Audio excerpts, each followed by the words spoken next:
जब जिंदगी बहुत संघर्ष में चल रही हो, बहुत दुख का जीवन चल रहा हो, बहुत कष्ट का जीवन चल रहा हो, बहुत कष्टमय जीवन चल रहा हो, तब शमी के 5 पत्ते, शमी के 5 पत्ते एक दुर्वा के साथ एक अक्षत चावल का एक दाना,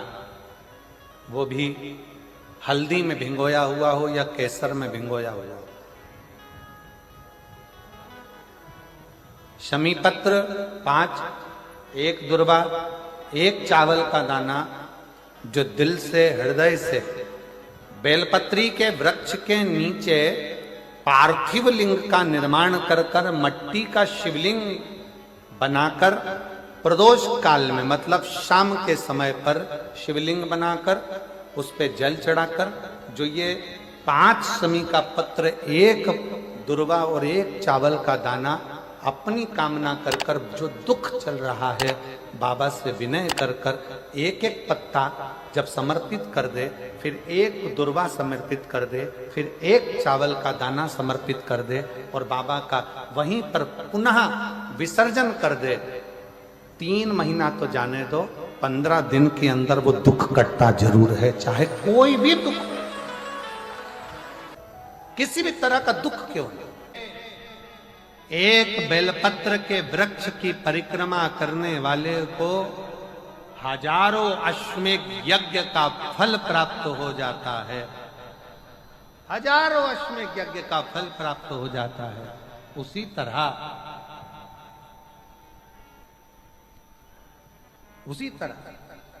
एक पार्थिव लिंग का निर्माण करने वाले को, मिट्टी का शिवलिंग का निर्माण कर कर पूजन करने वालों को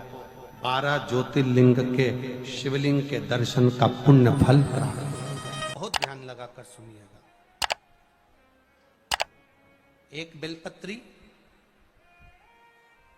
और उस बेलपत्री में एक चंदन की बिंदी और एक अक्षत का दाना मात्र रखकर भी अगर शिवालय पर चढ़ा दी जाती है, एक बेलपत्री, एक चंदन का बिंदी, और चंदन फिर निवेदन करेंगे। आज के जमाने में तुम लोग सब घिसा घिसाया, पड़ा पड़ाया, डब्बी का सामान ले लेकर, वो नहीं, चंदन की एक मुठिया रखो, थोड़ा सा भी घिसो, जरा सा भी घिसो, उसकी एक बिंदी और एक चावल का दाना, जब हम भगवान देवाधिदेव महादेव को समर्पित करते हैं, अपनी कामना कर कर समर्पित करते हैं, तो निश्चितता है, पुराण की कथा कहती है, शंकर भगवान उसका फल शीघ्र प्रदान कर देते हैं। भले आपने कुछ करा ना करा, उसका फल तुम्हें मिल जाए। में जाना, लोटा भरकर जल समर्पित करना, और कभी तुम्हारे जीवन में अगर तुमको लग रहा है कि मैं दुखों से पीछा छूट ही नहीं रहा, तब उस जगह पर बेलपत्री के मध्य भाग में पीला चंदन, ये जो पत्ती है और ये 2 पत्ती हैं, ये बड़ी पत्ती और ये बीच की जो 2 पत्ती हैं, इसके बीच में जो डंडी का भाग रहता है, जो बीच में डंडी का जो भाग है, बड़ी पत्ती और ये 2 छोटी पत्ती के मध्य में जो डंडी का भाग है, उस डंडी के भाग में पीला चंदन और एक अक्षत पीला, शंकर भगवान को आप अगर प्रदोष काल में समर्पित कर रहे हैं, तो ये निश्चित है कि धीरे धीरे कर कर वो दुख समाप्त होगा, वो दुख कटेगा ही।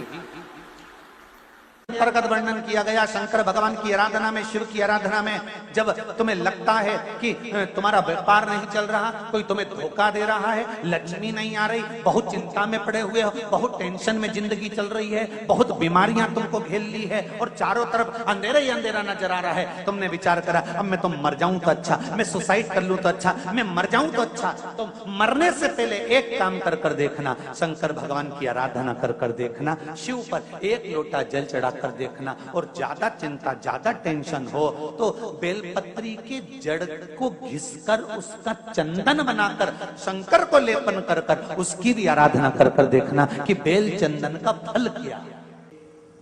बेलपत्र, एक बेल, ये कोई साधारण नहीं, एक बेलपत्र एक बेल,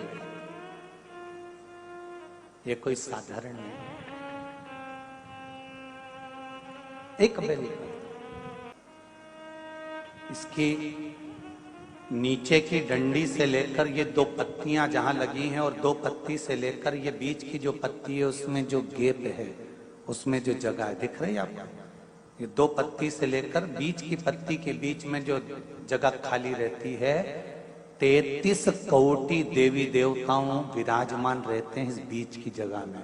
जब शिव जी को चढ़ाया जाता है तब इस पत्ती के बीच की जगह शंकर के शिवलिंग पर रखा जाता है। तो शिव जी इतने प्रसन्न होते हैं कि मेरी स्तुति करने के लिए ये भक्त 33 कोटि देवताओं को लेकर आया है, मेरी स्तुति करने के लिए। लोग चावल लाए, लोग अंबारियां लाए, धन लाए, दौलत लाए, संपदा लाए, पर एक शंकर का भक्त ऐसा होता है जो एक बेलपत्री के रूप में 33 कोटि देवताओं को, 64 योगिनियों को, आदि शक्तियों को शंकर को समर्पित करता है। कितना सुंदर संवाद है, कितना सुंदर बात कही कि भूल से भी, भूल से किसी तीर्थ में नहीं गए, कहीं हमने गौदान नहीं करा, कहीं हम किसी तीर्थ में नहीं गए, हमने कहीं गौदान नहीं करा, हमने कहीं ब्राह्मण भोजन नहीं कराया, हम कहीं गंगा यमुना कावेरी सरस्वती नर्मदा छिपरा पुण्यवान नदी में हम स्नान नहीं कर पाए। शिव महापुराण की कथा कहती है भूलवश भी अगर पिपलेश्वर या बटकेश्वर किसी शिवालय पर भूल से भी अगर एक लोटा जल चढ़ जाता है तो देव अधिदेव महादेव सारे तीर्थों का फल अपने आप प्रदान कर देते हैं। भूल से भी चढ़,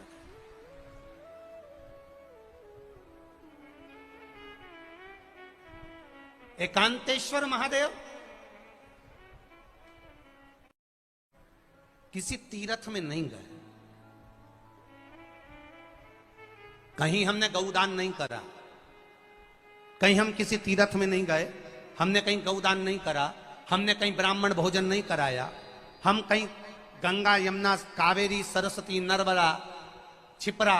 पुण्यवान नदी में हम स्नान नहीं कर पाए। शिव महापुराण की कथा कहती है भूलवश भी अगर पिपलेश्वर या बटकेश्वर किसी शिवालय पर भूल से भी अगर एक लोटा जल चढ़ जाता है तो देव अधिदेव महादेव सारे तीर्थों का फल अपने आप प्रदान कर देते हैं। भूल से भी चढ़,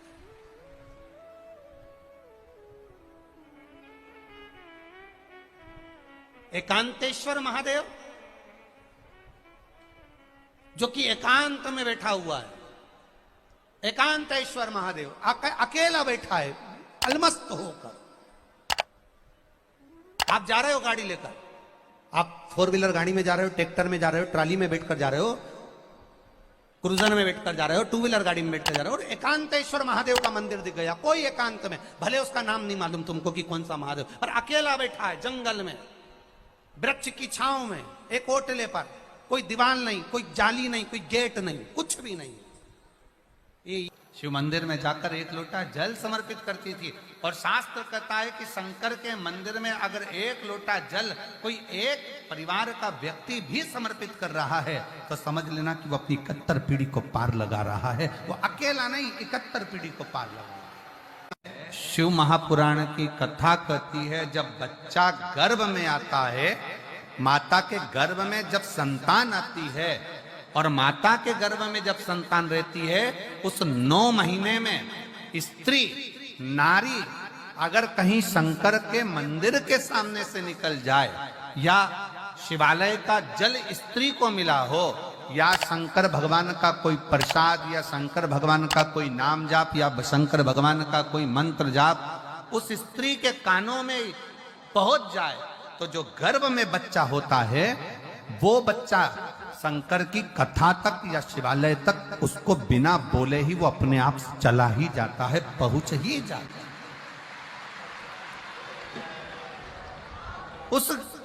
गर्भ में रहने वाले बच्चे को भगवान शंकर के मंदिर के सामने से भी कोई गर्भवती स्त्री निकल कर चली जाती है तो उसका भी फल उसको प्राप्त हो जाता है। उसका भी फल उसको प्राप्त हो जाता, और वो फल साधारण नहीं होता। क्यों? बेलपत्री को जब भी चढ़ाया जाता है तो पीछे की डंडी पकड़कर नहीं चढ़ाया जाता। बेलपत्री को चढ़ाने के लिए मध्य भाग को, जैसे यह बेलपत्र होता है तो इसका मध्य की जो डंडी होती है, मध्य भाग होता है बेलपत्री का, तब मध्य भाग को पकड़कर हम भगवान शंकर को बेलपत्र समर्पित करते हैं। कोई भी बेलपत्र ऐसे नहीं चढ़ाता कि डंडी पकड़ के चढ़ा दिया, फिर पीछे की डंडी पकड़ के चढ़ा दिया, फिर पीछे की डंडी पकड़ के चढ़ा दिया, फिर डंडी पकड़ा, फिर चढ़ा दिया ना। मेरे देवादिदेव महादेव को जब भी बेलपत्र चढ़ाया जाता है तो मध्य भाग, पीछे की डंडी पकड़कर नहीं, मध्य भाग से भगवान शंकर को बेलपत्र समर्पित किया जाता। मध्य भाग से जब भी पकड़ेंगे तो मध्य भाग को पकड़कर बेलपत्र समर्पित करेंगे। क्यों?